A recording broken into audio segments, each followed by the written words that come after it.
de Deus, irmãos? Essa juventude da igreja, agora a igreja toda. Vamos ler a palavra de Deus, irmão? É assim, irmão, vamos resgatar. Colossenses, capítulo 1, somente uma parte.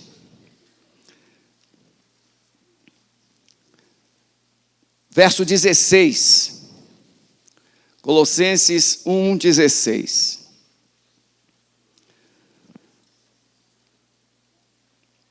Porque nele foram criadas todas as coisas que há nos céus e na terra, visíveis e invisíveis, sejam tronos, sejam dominações, sejam principados, sejam potestades, tudo foi criado para ele e para ele. Amém, irmãos? Muito bem, pode sentar. Nós estaremos falando hoje e à noite sobre a incomparável obra de Jesus. Todos os cristãos sabem que Jesus nasceu de uma virgem, até os cristãos que não são praticantes, aqueles que são nominados cristãos, sabem que Jesus Cristo nasceu de uma virgem, sabe que o nome da mãe dele era Maria, foi Maria, e sabe que o pai dele se chamava José. O pai, no sentido adotivo, biológico, mas o pai dele é Deus. Que ele viveu, que morreu na cruz, ressuscitou ao terceiro dia e foi assunto aos céus. Quem aqui não sabia disso? Levante a mão. Quem não sabia? Viu? Todos sabem. O problema é que saber a respeito de Deus não muda a vida das pessoas. Saber a história do cristianismo não muda as pessoas. Saber quem foi Jesus não muda. Por isso que ensinar religião pode ser bom, mas pode ser também ruim. Porque nós só vamos ensinar o que é a história da religião. As pessoas precisam ter uma experiência pessoal com Deus. E a revelação de Jesus, o Deus que se fez carne, essa revelação foi necessária para que o homem pudesse ter uma experiência pessoal com Deus. Porque Deus é espírito, não é o que a Bíblia diz? Lá em João 4, 24. Deus é espírito e importa, e ele procura adoradores. E importa que todos aqueles que queiram adorar, o adorem em espírito e em verdade. Ele é espírito. Mas como é que nós iríamos ver Deus? Em João 14, 9, o apóstolo João diz para Filipe: Filipe, como pergunta você, mostra-nos o Pai? Quem viu a mim, viu o Pai. Então Jesus veio revelar Deus, o Pai. E nessa revelação, ele veio transformar o homem. Nessa revelação, ele veio trazer o amor de Deus para o coração do homem. Por isso ele viveu entre nós, e viveu exatamente como homem. Não dá para a gente explicar racionalmente detalhes. Por exemplo, como pode Jesus, sendo Deus, viver como homem, mas ele sabia ou não sabia? Ele sabia, não sabia? Por exemplo, ele estava vendo os fariseus tramando a morte dele. Não está assim escrito lá? E os fariseus pensavam em jogá-lo, né? Matá-lo. Vamos juntar aqui, vamos matar. Jesus lia os pensamentos dos fariseus. Agora, Jesus não utilizou essa onisciência, que é um poder divino, só Deus tem. Satanás não tem o poder da onisciência. Satanás não sabe o que você pensa. Ele sabe o que você faz e fala. Mas Jesus tem o poder da onisciência, da onipresença. Satanás não é onipresente. Pastor, mas como é que o diabo sabe as coisas? Ele tem um sistema de comunicação muito eficiente. E ele é espírito também, então ele viaja à velocidade da luz. Mas ele não está presente aqui e no Japão. Ou ele está aqui ou está no Japão. Mas Deus não. Deus está presente em todo lugar. No céu, na terra, debaixo da terra. Deus está presente no passado, no presente e no futuro. É o que a Bíblia chama de presciência, conhecimento prévio, antecipado. Então, como é que Jesus tinha todo esse poder, todo esse conhecimento, e ele não se beneficiou? Porque ele veio viver como você, como homem, sujeito às mesmas paixões, sendo tentado. Então, a nossa palavra, ela tem como proposta mostrar que Jesus é Deus, que se revela como homem, que se apresenta como homem, se transveste como homem, e como homem, ele vive o propósito de Deus para o primeiro Adão que falhou. O primeiro Adão que foi colocado no Éden, presença de Deus, mas esse primeiro Adão escolheu sair do Éden, ausência de Deus. Mas Jesus não utilizou os poderes divinos para se proteger do pecado, do diabo e de ninguém mais. Ele jejuou, ele orou, ele foi obediente, diz o texto, ele foi obediente até a morte, e morte de cruz. Então, primeiro, ele se torna homem, e como homem, ele se faz servo, e como servo, ele obedece, porque a missão do servo é obedecer. O servo não tem vontade própria. Jesus, ele tinha como rejeitar, mas ele escolheu obedecer. Então vamos pensar, diante de um contexto religioso, social, tão místico. As pessoas conhecem bastante a respeito de Deus quando elas têm interesse. As pessoas que lidam com as mandingas, elas falam de Deus, mas não é o Deus de letra minúscula, não é letra maiúscula. Deus é santo, Ele é todo-poderoso, Ele não se envolve com essas coisas que envolvem bruxaria, feitiçarias, idolatrias. Eu conversava com uma pessoa essa semana, e a primeira pergunta que eu falei: você crê que a Bíblia é a palavra de Deus? Você crê que a Bíblia é a verdade? Porque se você não crê, nós vamos perder tempo. O livro Código da Vinci veio inserindo algumas insinuações a respeito de Jesus. Que Jesus se casou com Maria Madalena, que Jesus teve um filho, e que ele criou o seu principado. Aonde está isso na Bíblia? Não está. Se não está, é mentira. Mas quando o cristão meia boca acredita na história, mas não tem a Bíblia como única regra de fonte de fé e prática, então ele viaja na maionese. Mas disseram aí. O que disseram está na Bíblia? Não, então ignora. Pastor, aí é radicalismo. Não, por isso que eu pergunto. A Bíblia é a única revelação máxima de Deus. E a revelação maior é Jesus, que veio o próprio Deus se revelar. Eu posso ouvir um amém, irmãos? Então a Bíblia é a palavra de Deus? Ela revela Deus? Pois é, irmãos.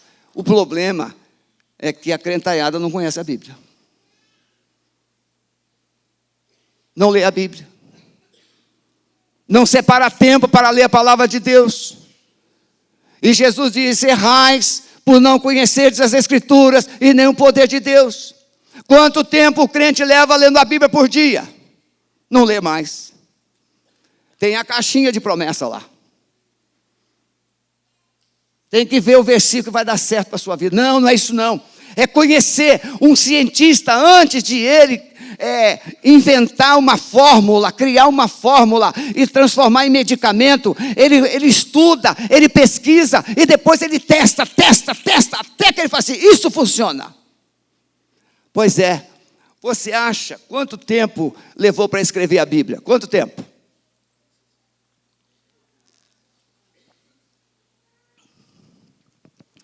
A Bíblia foi escrita num período de 1.600 anos aproximadamente, entre Moisés e o apóstolo João, que escreveu mais ou menos no ano 90 da era cristã. Foi o último livro escrito. Agora eu pergunto, se um livro escrito em 1600 anos, em Santa Catarina, o governo de Santa Catarina está lutando para retirar as Bíblias de todas as bibliotecas municipais e estaduais. Mas por quê? Se até no centro de Macumba tem uma Bíblia. Você sabia disso? Lá no centro de Candomblé tem uma Bíblia. E eles leem. O problema é que a presença da Bíblia é a presença de Deus. E quando um político decide intervir nessa verdade, ele está dizendo: não queremos Deus no nosso estado. Porque já tiraram a Bíblia das escolas. Os Estados Unidos era um país muito abençoado, e ainda é. Mas na década de 60, 61, 62, a Suprema Corte determinou que a Bíblia não fosse mais lida nas escolas. E nem fossem feitas orações. A geração de 60 é uma geração destruída. Porque quando você diz para Deus ficar de fora, Ele fica. Ele fica de fora. A Bíblia não é para ficar aberta dentro de uma casa, em cima de uma mesa. A Bíblia é para ser lida, para ser verbalizada, para ser crida, para ser colocada em prática. É isso que é para ser feito com a Bíblia. É a palavra de Deus. Na década de 50, nas capitais do Nordeste, Recife teve uma pilha com mais de 50 mil Bíblias sendo queimadas na década de 50. A perseguição da Bíblia no Brasil. A religião católica proibia os católicos de ler a Bíblia. Por que não proíbe hoje? Porque não tem mais. Naquele tempo não tinha internet. Naquele tempo, ou se você tinha um livro, papel, ou você não tinha nada. Mas hoje, todo mundo tem a Bíblia no celular. Então não dá para proibir. Diziam que a Bíblia era um livro muito complicado, que somente o sacerdote podia interpretar. Por isso que ele ficava de costas para o povo, de frente para o altar. Mas hoje o católico lê a Bíblia. Hoje todos têm acesso à Bíblia. E por que nós não melhoramos, irmãos? Por que nós não melhoramos? Porque a Bíblia, por ser lida, é muito importante. Mas ela precisa ser obedecida. Ela precisa ser obedecida. Então eu preciso, nesta palavra de hoje, passar para você que Jesus Cristo, Ele é o Deus Todo-Poderoso, que se revelou em carne para mudar a sua história, para mudar a sua vida. Podem negar, mas todos os demônios, quando se manifestam, não é no nome do pastor Sebastião, no nome do pastor Lobo, no nome do pastor Marco, no nome do pastor Maurício, que eles são repreendidos. É no nome poderoso de Jesus. E os demônios obedecem. Qual é o problema? Se Jesus não é isso que dizem, se Jesus não é isso que a Bíblia diz, como é que o inferno recua diante do nome de Jesus? Porque é verdade o que a Bíblia diz. É-me dado todo o poder, no céu e na terra. Ele tem todo o poder. Você tem o poder de Deus. Você tem a autoridade de Deus. Você tem a unção de Deus. Porque você tem a unção do Santo, que é Jesus. O Espírito Santo. Em João capítulo 1, verso de 1 a 4, diz: no princípio era o verbo, e o verbo estava com Deus, e o verbo era Deus. Ele estava no princípio com Deus. Todas as coisas foram feitas por Ele, e sem Ele nada do que foi feito se fez. Nele estava a vida, e a vida era a luz dos homens. Hebreus capítulo 1, verso 3. Se você quiser toda essa mensagem, é só você ligar para a secretaria. A Ana, a Soninha ou a Rosana vai te passar na íntegra tudo que eu estou aqui. Então, se você quiser anotar, pode anotar. Mas se você quiser todo esse sermão, é só você ligar para a secretaria e falar a mensagem que o pastor pregou domingo de manhã. Está no site da igreja, pode baixar lá. O Hebreus 1:3, o qual sendo o resplendor da sua glória, preste, irmão, o reflexo, o resplendor, o brilho da glória de Deus, a expressa imagem da sua pessoa, sustentando todas as coisas pela palavra do seu poder. Jesus falava, as coisas aconteciam. Jesus ser curado, a pessoa é curada. Lázaro sai do túmulo, Lázaro saiu do túmulo, o poder da palavra de Jesus. Havendo feito por si mesmo a purificação dos nossos pecados, assentou-se à destra da majestade nas alturas. Romanos 8, 33, 34, diz que Jesus está sentado à direita do Pai, intercedendo por nós. Jesus não está aqui, quem está aqui é o Espírito Santo. Se eu não for, o Espírito Santo não virá, mas quando eu for, enviar-vos-ei, e quando ele vier, ele vai convencer a igreja, ele vai convencer as pessoas do pecado, da justiça e do juízo. Por que as pessoas não são convencidas do pecado, irmão? Primeiro, porque não ouve a palavra. Segundo, porque o Espírito Santo foi excluído da igreja. O Espírito Santo foi banido das nossas igrejas. Hoje a Alameda está trazendo o Espírito Santo de volta. Ele é o principal desses cultos. Aqui não tem artista principal, aqui tem o principal dos principais, que é o Espírito Santo de Deus. É Ele que faz a obra, é Ele que convence, é Ele que quebra o jugo. Mas Jesus está à direita do Pai, e Ele está governando. Ele tem as chaves da vida, Ele tem a chave da morte, Ele tem a chave do inferno, mas Ele tem a chave do céu também. É o Senhor. Ele é o Senhor dos senhores. Ele é o Deus Todo-Poderoso. O texto que nós já lemos, então nele Paulo vai falar o quê? A propósito de Paulo escrever essa carta aos Colossenses, versos 13 e 14, ele diz que Jesus Cristo nos tira do poder das trevas e nos coloca para a luz, nos traz para a luz, nos tira do reino das trevas do diabo e nos coloca no reino do Filho do seu amado. Paulo então está anulando, por quê, irmãos? Porque as pessoas dizem o que Jesus não é. Jesus, ele teve essa preocupação. Em Mateus 16, ele pergunta, quem diz os homens que eu sou? Quem dizem? Dizem que tu és João Batista, que tu és um dos profetas, Jeremias, que o Senhor é Elias, que o Senhor é tudo. Não, Jesus pergunta, e vós? Pedro diz, tu és o Cristo. Ou seja, tu és o ungido, o enviado de Deus, o prometido, tu és o Messias Salvador. O Messias, aquele que viria para salvar. Lá em Mateus 1, 21, ele diz, porque ele veio para perdoar, para salvar o seu povo. Ele veio. Lucas 4 vai dizer que ele veio para libertar os cativos. O Espírito do Senhor é sobre mim. Ele veio para libertar. Então Paulo vai dizer que Jesus não é o que os falsos profetas estavam dizendo, os falsos mestres estavam dizendo. Eles diziam muitas coisas, como hoje. Jesus é um espírito iluminado. Jesus Cristo é um profeta de Deus. Jesus Cristo é um guia. Não! Tudo isso são conceitos filosóficos e religiosos, mas Jesus é Deus.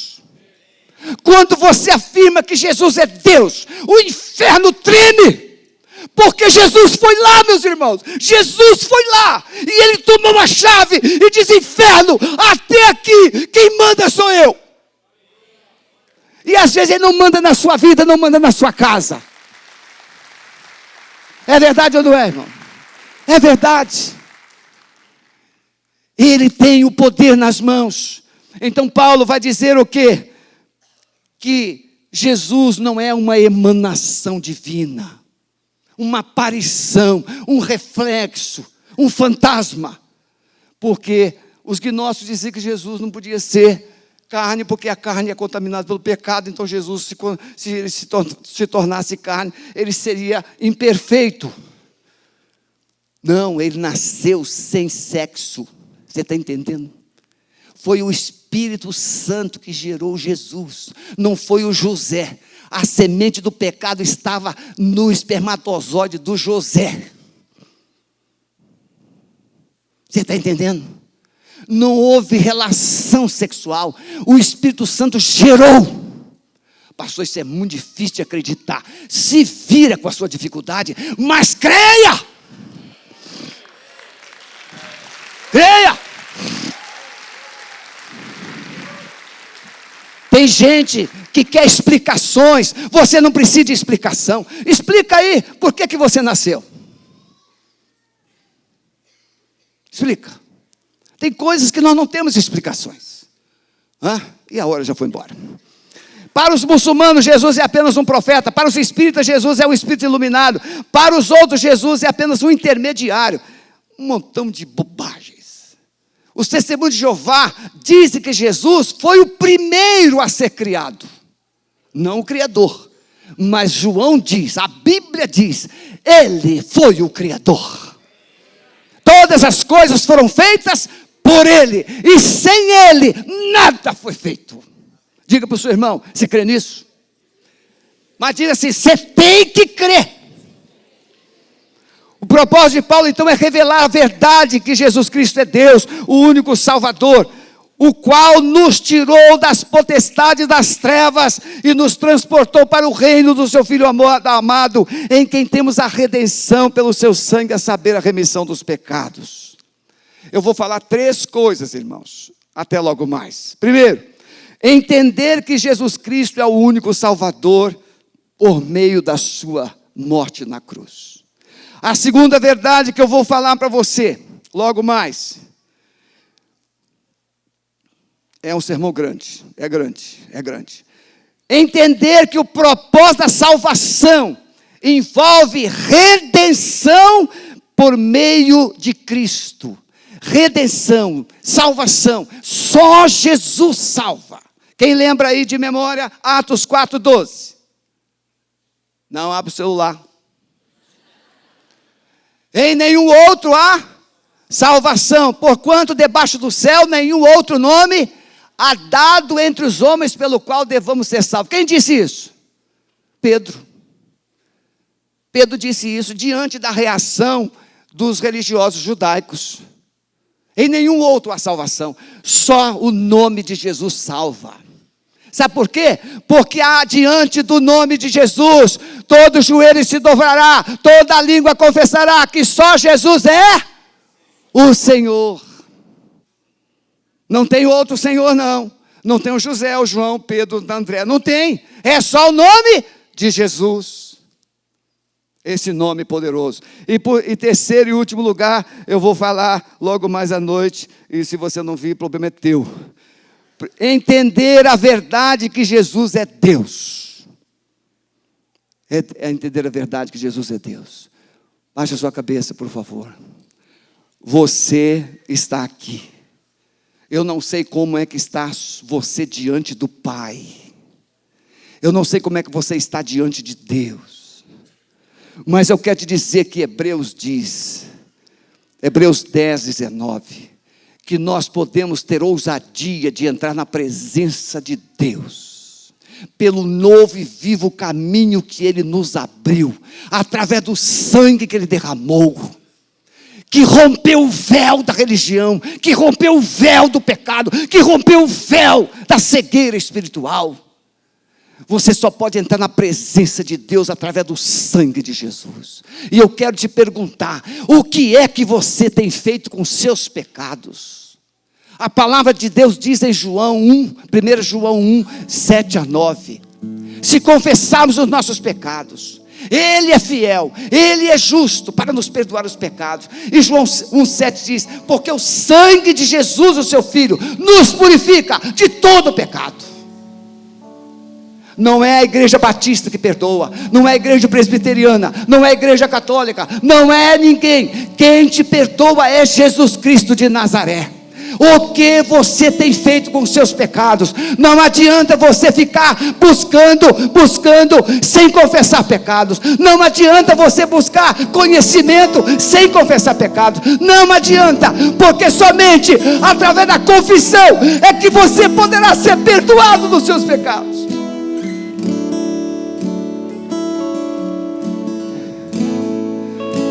Eu quero te desafiar a colocar os seus pecados agora na cruz de Jesus, e crer que Ele é Deus poderoso para te perdoar. Ele te ama. E se você quer hoje colocar a sua vida, os seus pecados na cruz de Jesus, pode sair do seu lugar rapidamente, que a nossa hora já foi. Pode vir em nome de Jesus. Eu quero orar por você, em nome de Jesus. Enquanto vamos cantar a primeira parte dessa música, vamos adorar o Senhor. Pode vir, saia do seu lugar.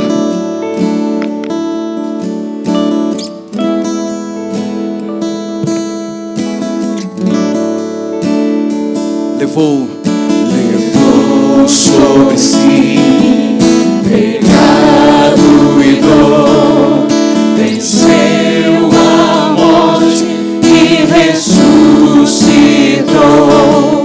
Um amor assim o mundo não conheceu. Levou sobre si, levou sobre si pecado e dor, venceu a morte e ressuscitou. Um amor assim o mundo não conheceu.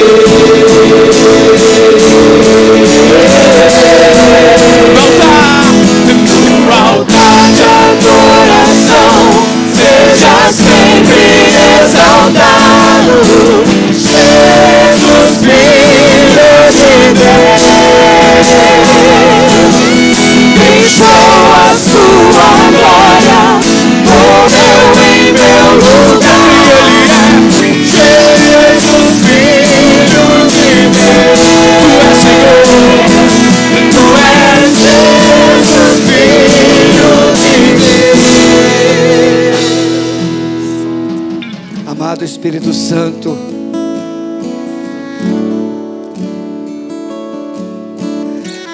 não há nenhum poder, não há nenhuma sabedoria humana capaz de convencer corações de que eles estão em pecado. Amado Espírito Santo, volte a assumir o comando da tua igreja. Manifesta-te, Senhor. Traz arrependimento, traz constrangimento dos pecados, traz de volta, Senhor, a tua presença santa, para que a tua igreja e as pessoas que aqui vêm possam saber que o Senhor é Deus, que se fez carne, mas pagou um alto preço para que nós pudéssemos vencer os nossos pecados. Amado Espírito Santo, não deixe ninguém sair daqui sem a convicção de que é pecador, e ajude a se arrepender, a tomar atitude de mudança, de se render, de se submeter à autoridade do Senhor. Nós pedimos que o Senhor nunca mais nos deixe. Governe aqui, Senhor. Senhor, ainda que seja necessário qualquer sacrifício pessoal nosso, nunca mais, Senhor, nós queremos conviver sem a tua presença, Senhor.